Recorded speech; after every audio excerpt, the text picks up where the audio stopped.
Hello, everybody. Welcome to this thing that we do sometimes, otherwise known as our stream. I am Suzanne, brand manager for Fellow Traveler, and today I am joined by some lovely people from Feral Cat Den, who are over here to my left. Welcome to Evan and Jeremy.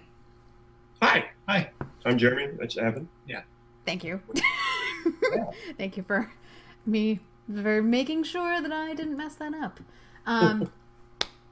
If you are not aware, Jeremy and Evan are the founders and creative leads behind Feral Cat Den and also behind the game that they are working on, which is Genesis Noir, which you just watched the trailer for. Guys, would you like to tell us a little bit about the short and sweet version of Genesis Noir, or the really long version? That's fine. Then I don't have to do anything. I'll just sit here. It'll take like an hour to explain all of it. Yeah. Do it. No. Well, Genesis Noir is. We haven't done the elevator. Yeah, it's been so long.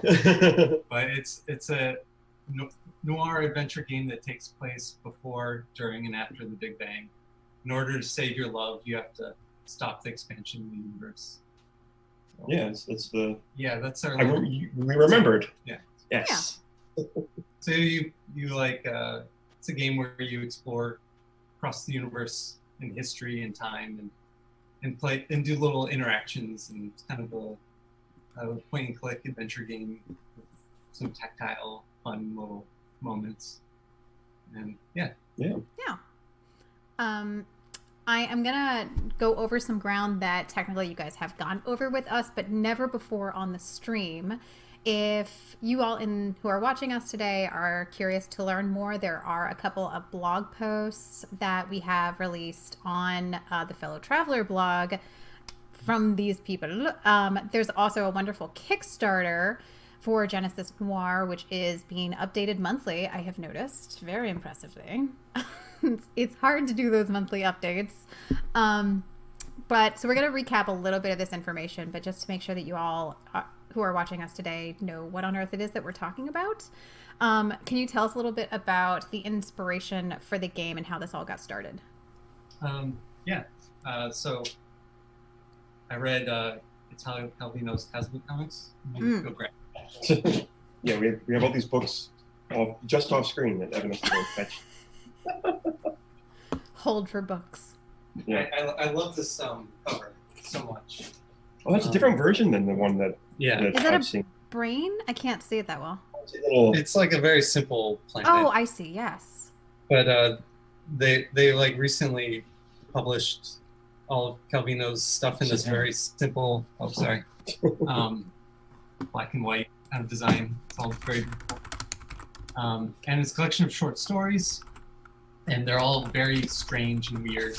They begin with a scientific theory or premise, and then Calvino uses that to create a very surreal story. that isn't meant to educate you, but it uses the scientific theories as a springboard for, just like characters named Kusk and Zazun Okay. and Mr. Pugger Ah, are of X.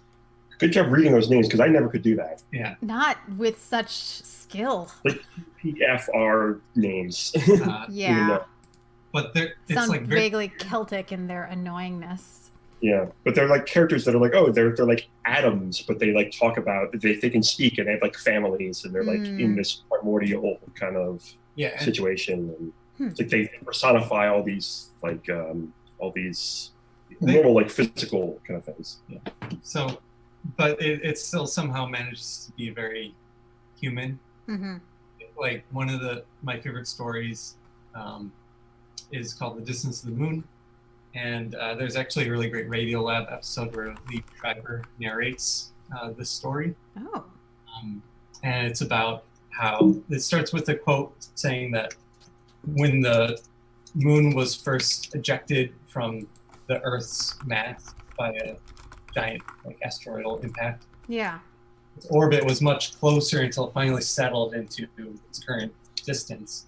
And so the story uses that to imagine the time when the moon was orbiting so closely that the tidal forces would pull the oceans into a mountain.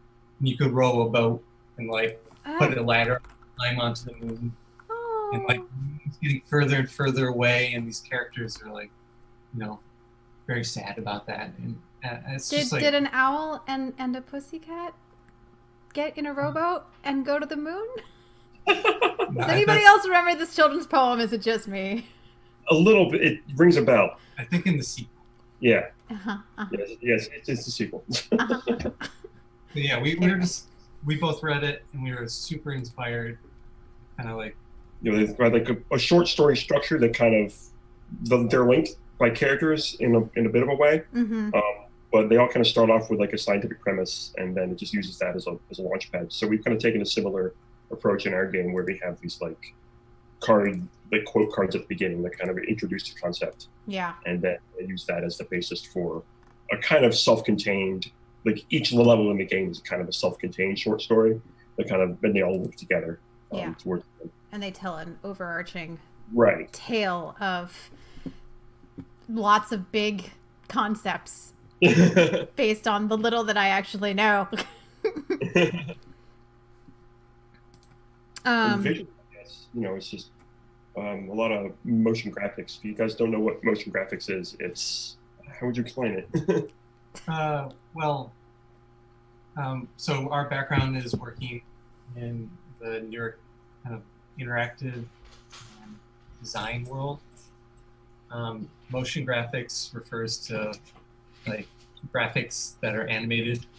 So like titles in movies and like animating not characters but like shapes or like photographs or things like that. Infographics, that kind of thing. So it's a genre of animation that really emphasizes transitions and creativity and abstraction over like performance, which I think most people think of when they hear the term animation, like acting.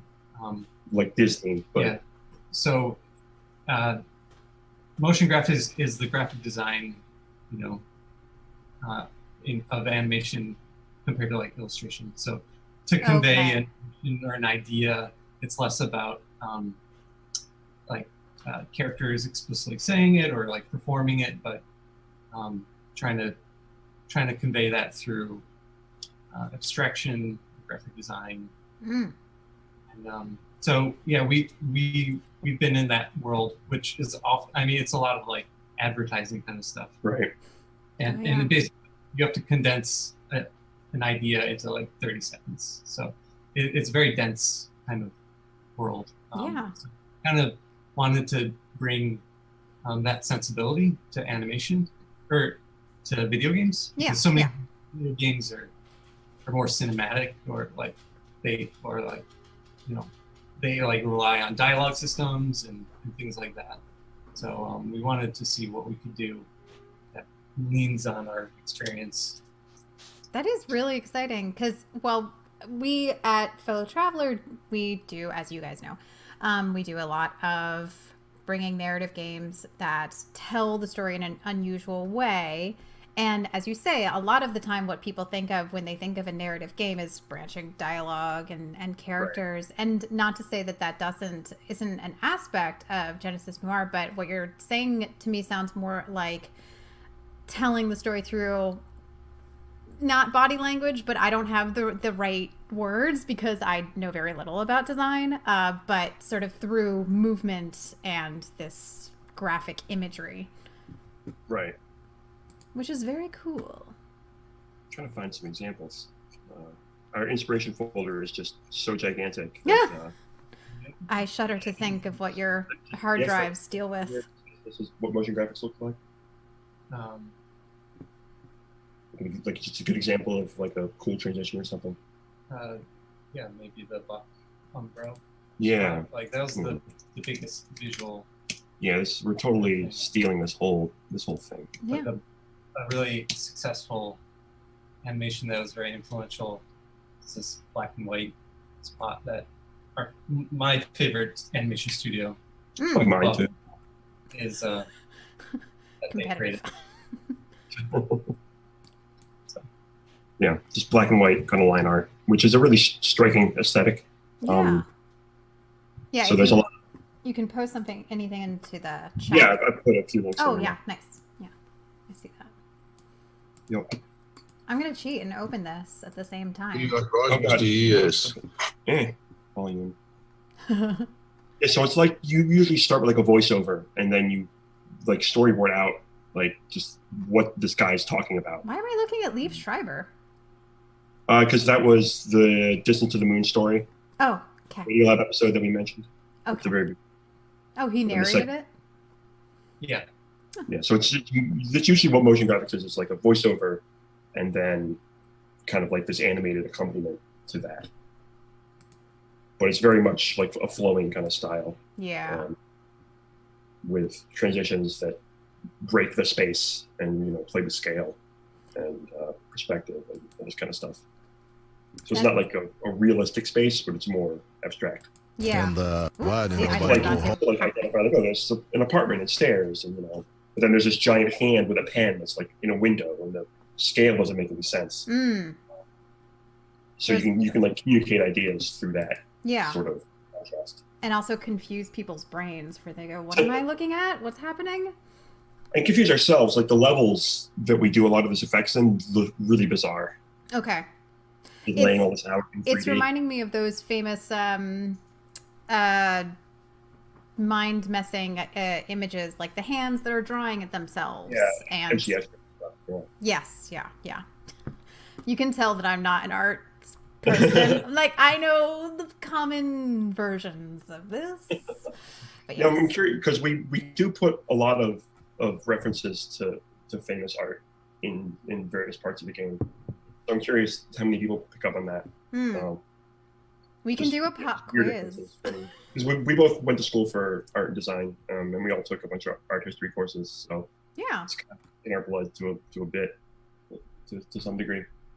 So there's a bunch of like references to William Blake, who's I don't know, when was William Blake around?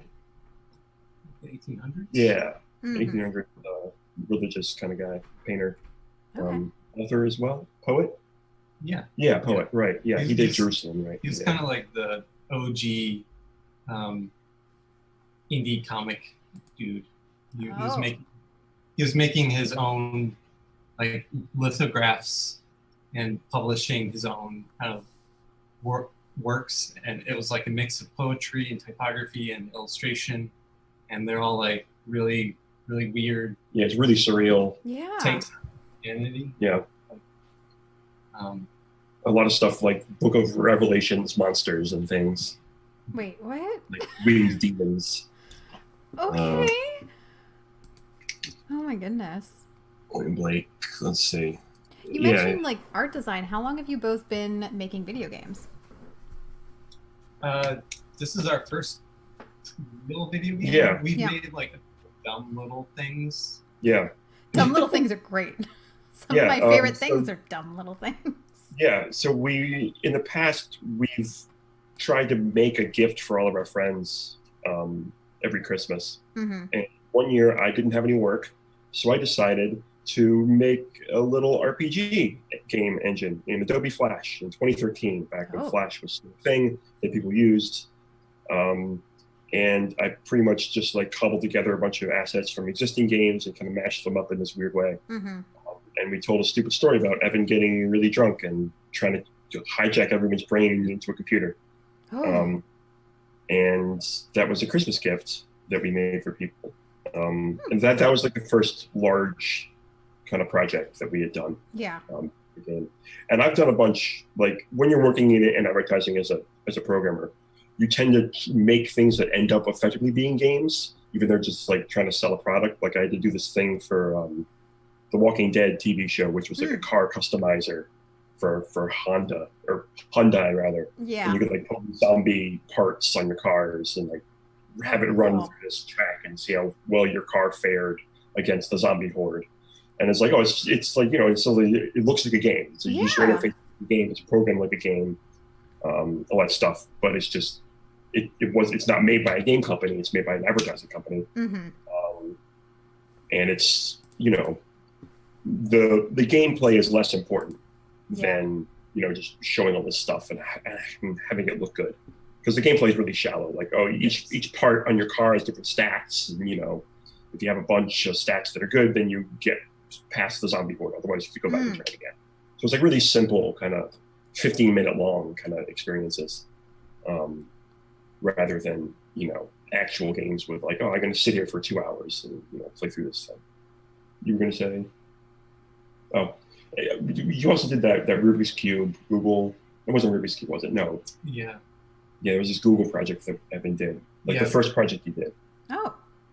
Well, no, it wasn't. It wasn't the first project, but one of the early games that I worked on in an advertising context was for Google Maps. Mm-hmm. You make those ball maze games where you tilt it. Yeah. You have to avoid the holes. And so there's a website called Google Maps Cube or something like that, where it's like a cube of those ball games, and it was all designed by it looks like Google Maps. Yeah, it was meant to teach you about the functionality. And we also did that pinball machine. Yeah, we made a pinball machine once. A physical one or a gamed version, video gamed version? Yeah. So there's it was also a Google project, and Google San Francisco office had bought a pinball machine called Dr. Dude, and they wanted it reskinned to be a Google Maps themed pinball machine. Oh, of course, naturally. 3 days, so we didn't sleep literally for 3 days. Oh God. We made a Google pinball machine. I haven't seen it in real life. I don't know where it lives anymore. It's in their office, I'm pretty sure. Where? At Google's office. Yeah, yeah. Which Google office? Exactly. I don't know. Not sure. Yeah, we're not sure. I don't think it's in New York City because we both worked in the New York City office for a while in the past. We should start a Google campaign. Who's seen this pinball machine? Have you seen this pinball machine? Please send us pics. No, I should ask. I'll pull up a picture. Look, I'm still pretty proud of it. Well, yeah. I hope it's still there. There it is. It was such a last minute thing, and then I was working on it by myself, and then I mentioned it to Jeremy, who was freelancing, not at the studio that I was at, but immediately found a website where it was like, oh wait, there's pinball we didn't have any maps, so it was really hard to design this skin that went over top of the existing machine. But there's pinball emulation, which is someone has ripped all the graphics and put it all online, and then you can download this pinball machine simulation. Of course, that exists. So we super intense about documenting every piece. Yes. So then with that, we had all these overlays that we could just draw on top of, and then everything would line up and send it off to the printer, and everything would all the registration points would be perfect because they had scanned the original online, which is illegal but very helpful. Shush. Yeah. Awesome. That is so cool. And and I guess we're also 3 years ago we were supposed to finish this. We were working on a well people might. Oh yeah, right. No, no, we can't say.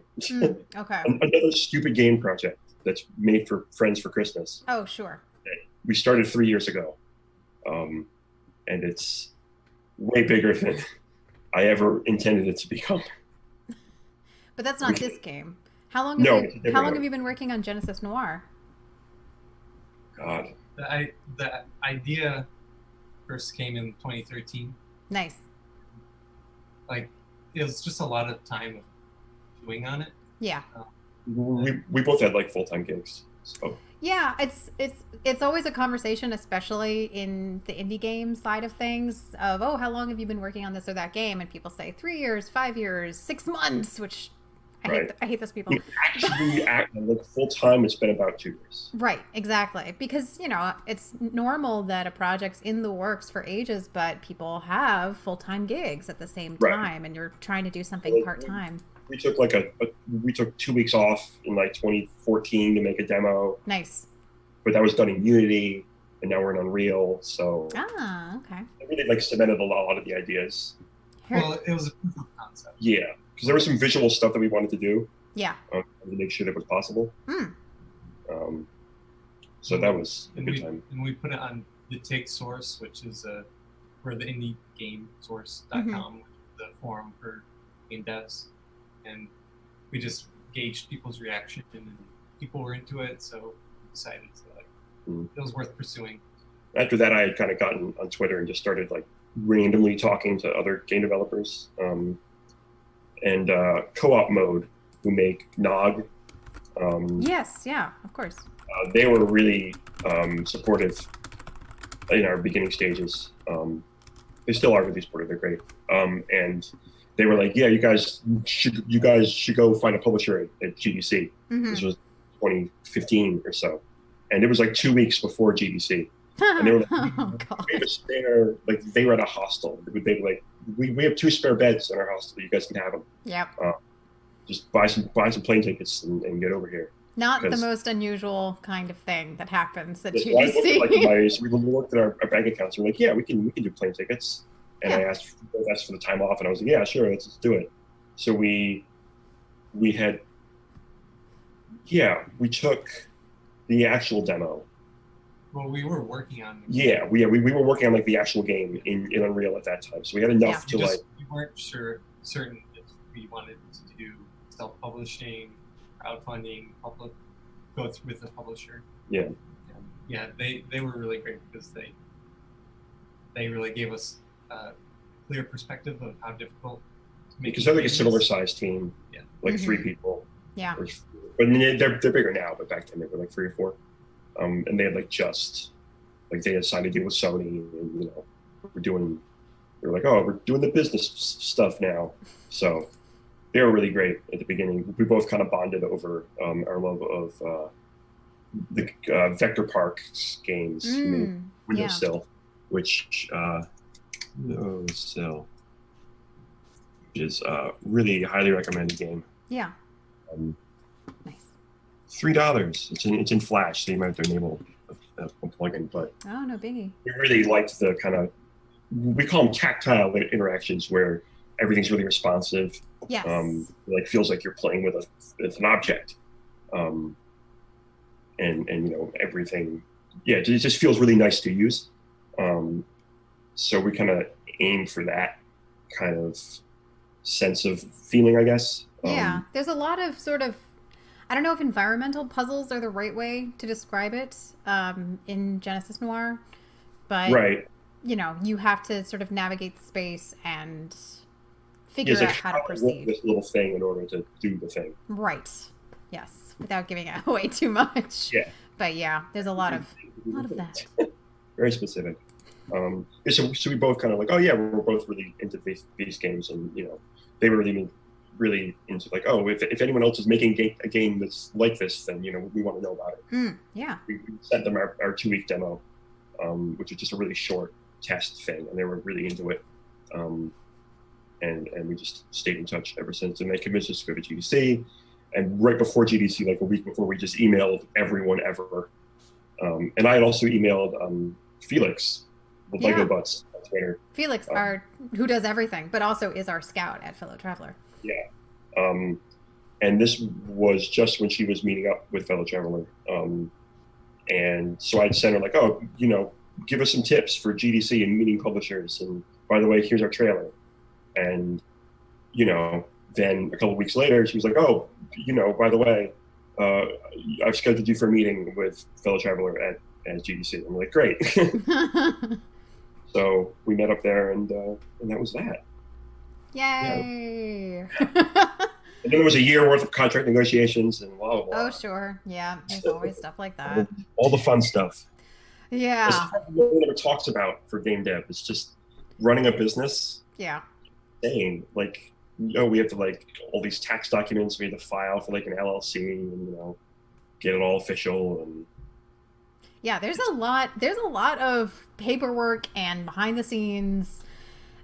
Not even necessarily negotiations, because that sounds, well, it depends, but that often sounds more formal than it really is. But just do you want to do this? Are you cool with this? And then yes, right. Or no. Also, right. Add this sentence so that it all satisfies us. Yeah. It's in some ways it's the exciting stuff behind the scenes. On the other side of things, though, I'm sure it would be really boring for most people if you don't have a grasp of what's going on in those negotiations. There's a reason why we don't reveal more of that for legal stuff, but also rights with publishers and stuff. Yeah. No, we don't talk about it that much. It's actually pretty boring. Contract, and your lawyer needs to look over it, and we'll talk later. Okay. Yeah. All it is. Hire a lawyer for contracts. It's important. It is really, really nice. Always a good idea. Yes. We all must support each other in the gig economy. I'm not meaning to derail you, but I'm getting a question in our Mixer chat from Yavor, who is curious about. So this Genesis Noir is coming to PC as of now. I always say let's put things in the never say never pile, but Genesis Noir is absolutely coming to PC. And Yabor is curious what makes you decide to go for PC over any console. And my initial response to that is always, and then I'll let you tell me, no, Suzanne, you're absolutely wrong, is always that PC is in a lot of ways easier to build for, and it's easier to share around with people. But would you agree with that or not so much?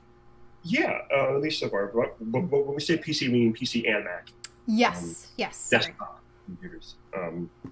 Yeah, and I guess we just started on PC, and we developed everything very much it's a mouse only game, so there's no keyboard at all. Yeah.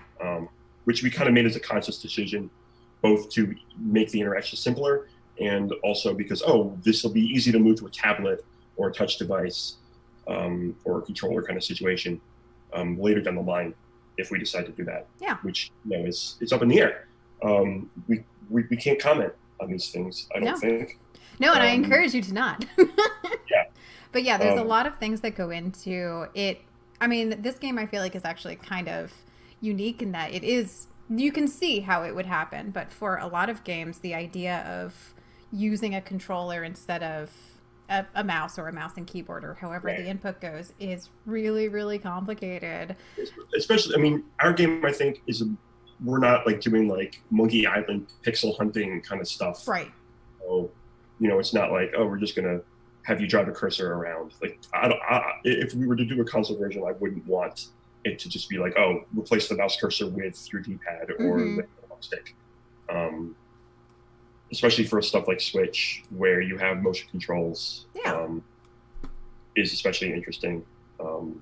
Just because it kind of allows us, if we have the time or the money, we could tweak, some of the little interactions and make it a little more interesting on a specific console. Yeah.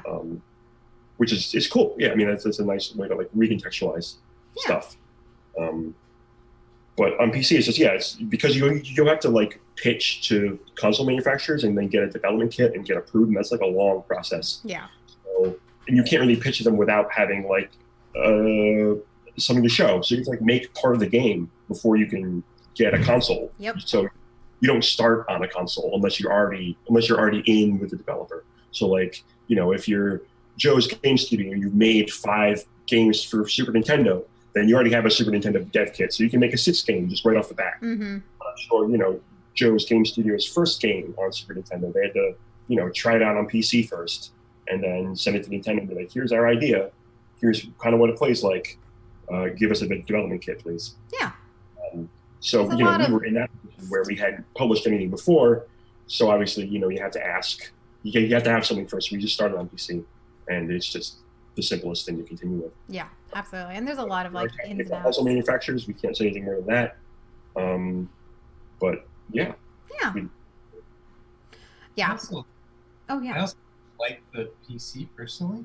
Yeah. Like, intimacy of being so close to the thing that I'm experiencing.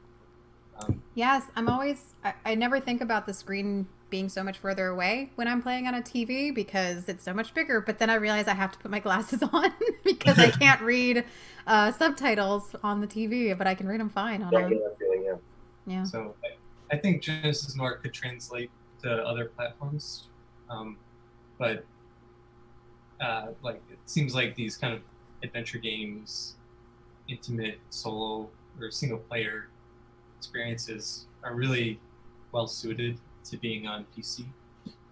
So it feels like a natural home. Yeah. And it is really cool, something that we mentioned offhand. So this game doesn't even use the keyboard so much. It's mostly just a mouse game that you, as you say, not pixel hunting, but you're mostly clicking through the environment to manipulate stuff. There's like a couple different core interactions that we have, just click and drag and spin your cursor around and that kind of stuff. So like a few different like motions that you could do that we kind of use as like a core kind of interaction language, I guess. Mm-hmm. So I think we want to like reformulate that for a console, but it's definitely there's no keyboard at all, right? Except for the escape key, which opens the menu. Sure. Yeah. But yeah.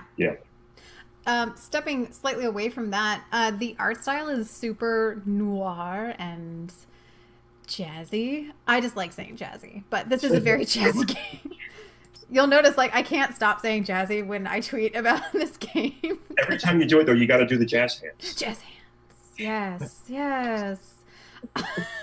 Okay, let's actually talk about the jazz. Yeah, okay. Why jazz? It's one of our shared musical loves, I guess. It fits naturally into noir, like any, classic noir movie has a jazzy soundtrack. Yeah, you can't do noir without it. It's also, because the concept of turning the Big Bang into a gunshot and a place that you could explore, and the range in times and places that you will experience. It was a very deliberate decision to play on classic noir tropes to give you a foundation of familiarity amidst this like game that doesn't have a set location or the visuals don't you can't there's nothing to tie it to any other kind of experience that you've had so much before, so we can use the classic noir kind of tropes at the beginning at least to kind of establish this kind of baseline understanding of an environment, and then go off the rails from there really. Yeah. Start somewhere that makes sense and then leave that place. Yeah. Right. Exactly. Yeah. But try to take people with you, which right. Yeah. And the thing with I guess jazz especially is that it's a musical constant that's been around since the 20s and earlier. That like classical music, like anything else, it kind of evolves as the time goes. Rather than if you put it in some EDM beat music, then it's going to be outdated, by the time your game's done or something. Yeah. So it's kind of a timeless kind of appeal, and it kind of allows us to inject, you can have classical sounding jazz, you can have weird modern techno sounding jazz, you can have Middle Eastern influenced jazz. So you can kind of inject all these other kind of styles into the jazz framework to kind of have different flavors, but still retain kind of a sense of direction overall. Yeah. And it seems to have clearly influenced, well, I'm not sure if the art style has it. You mentioned that there's sort of no noir without jazz. And Right. so I guess the art style maybe influenced the music more than the other way around. It's really all together, I think.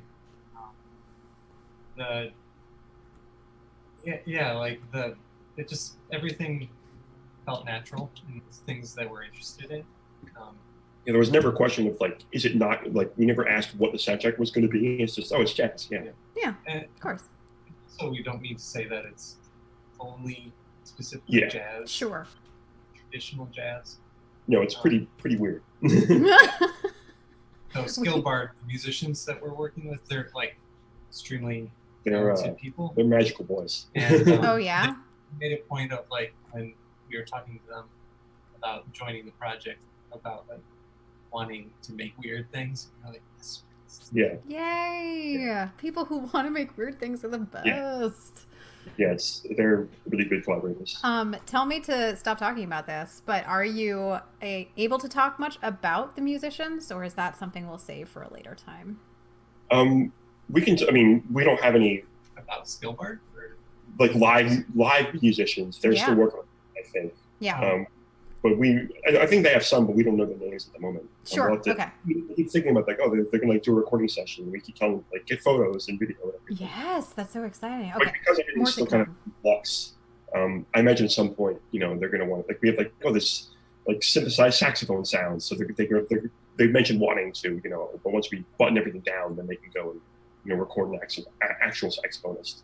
Awesome. Yeah. Well, anyway. Yeah, setting that aside for the moment. They're extremely prolific. I'm sure you've inadvertently heard something they've done just over the years. Mm-hmm. Oh, card. Let's see. Oh, it's just Skillbard.com. Great. They've done tons of shorts. They do a lot of stuff for the BBC. Adults. Oh, cool. Education, like, there's a lot of like educational shorts. Mm-hmm. Like, done stuff for music videos. They're like, we're super lucky to be working with them. They actually bugged us for like a year before we had started looking for audio people. They like every month they would tweet at me, and I didn't know who they were, so I was like, who's this weird guy just tweeting at me? Yeah. I'm not ready yet. Simmer down, buddy. And then Evan put together a list of like, oh, here's like he would go through his favorite animation shorts and just list all the people who did the audio, and he listed Skillbard. And I looked him up, and I was like, Skillbard, that sounds really familiar. Wait, that's the guy who's been bugging me on Twitter for the past year. Okay, yeah, let me just respond to him and be like, yeah, let's talk. Sure. So they already knew about us beforehand. That's awesome. So it was really nice. It's great when people just come knocking on your door saying, hey, can we help you make cool content? It's this process. It's really great. Nice. The kind of, it's a good fit. Yeah. There is, depending on, when we do I don't know if I can talk about the larger event, the thing. Nope. Okay, never mind. Also, question here. So you guys did a Kickstarter update this month. Yeah. Which was adorable and made me very much enjoy it. Okay, so I haven't seen Into the Spider-Verse yet. I'm very upset about this. So we're going to talk about Into the Spider-Verse, but there will be no spoilers because I refuse to be spoiled for this movie that I'm going to see. But you guys did a recent Kickstarter post. We'll probably link to it because Jeremy is really good at this. Sorry, But tell us about Kickstarter. Why did I just Google Kickstarter? I don't know. There's a useless thing to Google. Oh wait, hang on. I have it. I definitely have that tab open somewhere in one of my many Great. tabs. So I will post it here. Here it is. It's right here. Recently, You guys were talking about how you'd seen Into this. Did you both go see it, I assume, by this point? I didn't, no. Okay. So just... I was working. What? Working? There's movies to see. Also, it came out around the holidays. Yeah. So, Evan, you got to see it, and it was inspiring. Yeah. Highly recommend it. It's just... And it's a movie that should be supported. Because... Okay, so I have a thing about most animation that is like in the public eye. It's all made with a very narrow aesthetic or kind of feeling.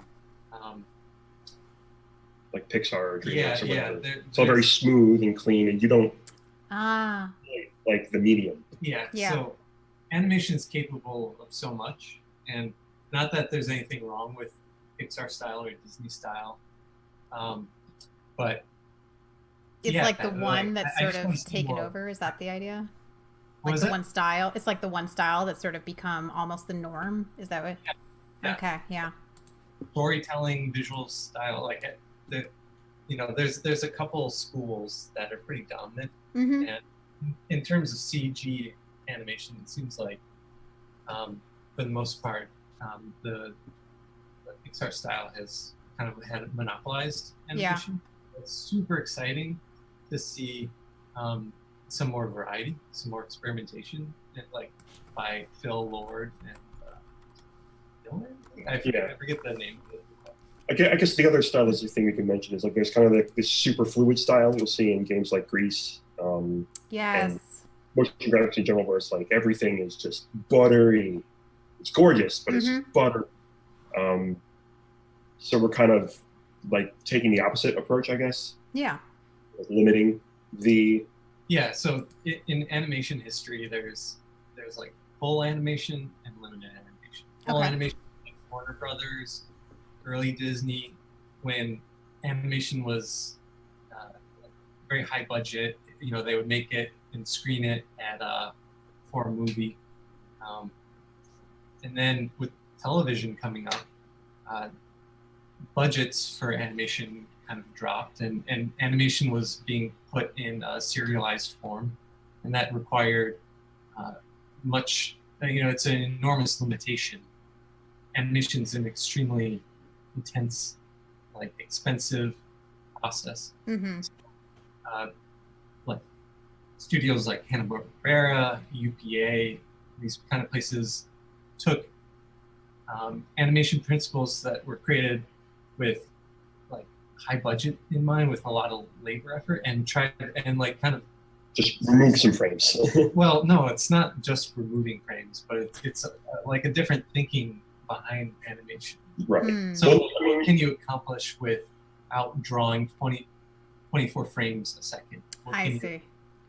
By utilizing the limitation of your frame rate, like showing only, if you're going to show 4 frames, in a second versus 24, you can do different things. Yeah. And it's not an indicator of but not necessarily an indicator of budget. It can be a style choice.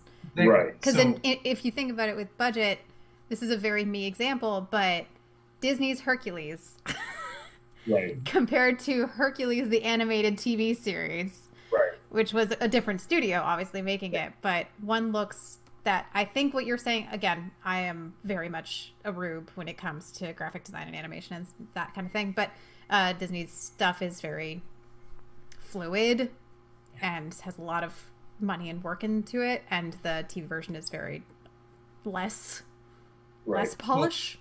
Well, it's not like, I guess what I was saying earlier with just removing frames, like Hanna-Barbera especially, and you look at like modern Simpsons and modern Family Guy, where it's like they wish they could animate at 30, but they just cut out frames, but they don't like utilize that, so there's no like stretching, there's no like distortion effects that really kind of give the feeling of motion. Yeah. Which kind of you do sometimes, at least, to kind of make up for the fact that you don't have these full frames, like smearing effects and frame duplicates, all this kind of stuff. Yeah. So there's kind of like a middle ground, I think, where you're conscious of this lo-fi style, but you kind of. Well, the point is, animation isn't just 24 frames a second. Right. If you haven't achieved 24 frames a second, you haven't, attained the height of animation. The point is, variable frame rate is a part of your palette, and that you could accomplish things with lower frame rate that you can't with higher frame rate. Yeah. What's very exciting about Into the Spider-Verse is it's a CG film that uses limited animation in addition to full computer interpolated motion.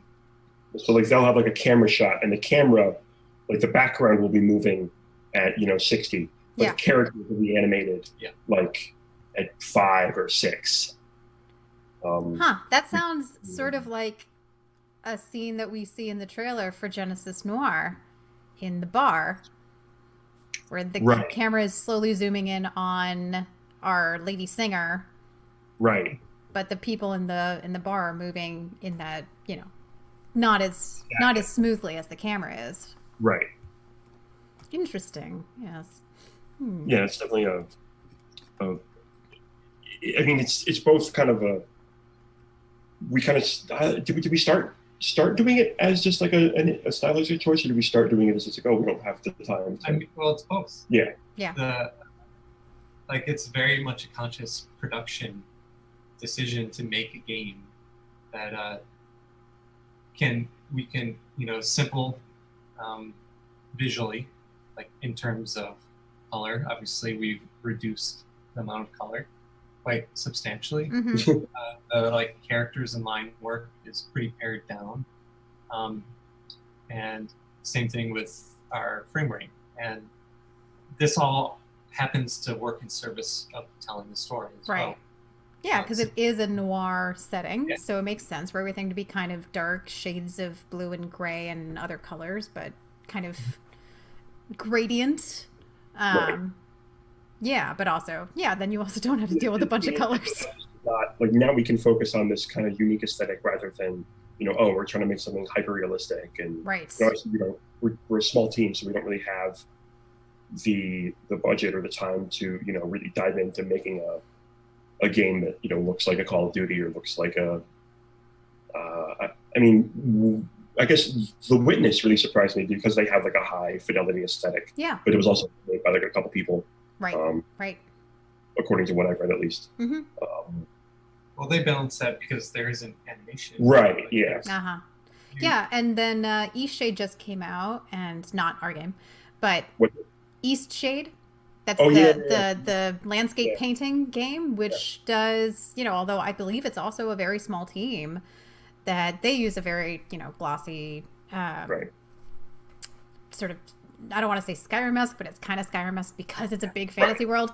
Yeah, but it's also a very budgeted project, and it's just, but you can have a very strong effect by taking a different approach and focusing in, say, okay, we're going noir, and again, we're chicken and egg, which comes first, the choice to make that. We sacrifice realism, I guess, for style and a lot of shit. Yeah. There was I don't know if you guys have seen The Dragon Prince. I'm just throwing out references to stuff. It's a Netflix series that just released its second season.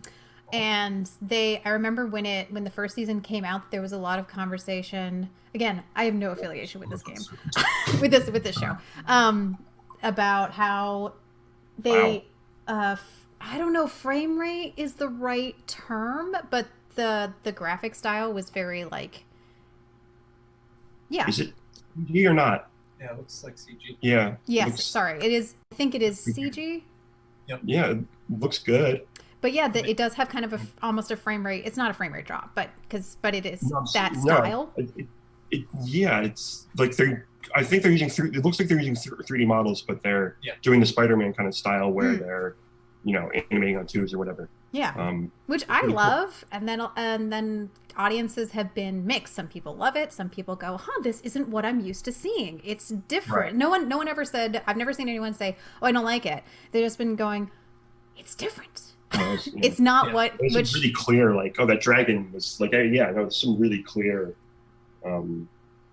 limitation kind of stuff, which is really interesting. Which, as you say, Evan, is greatly because what's become sort of popular and essentially mainstream is this other style of animation. I remember when Studio Ghibli started integrating CG into their movies, everyone was all just like, "Oh, what's going on? They're losing their handmade." Oh, yeah, you can't. It looks gorgeous. No one cares. It's all pretty. All their stuff is pretty. Who cares? It looks good. Yeah, no matter what technology they're using, no matter what decade they're in, it's all pretty.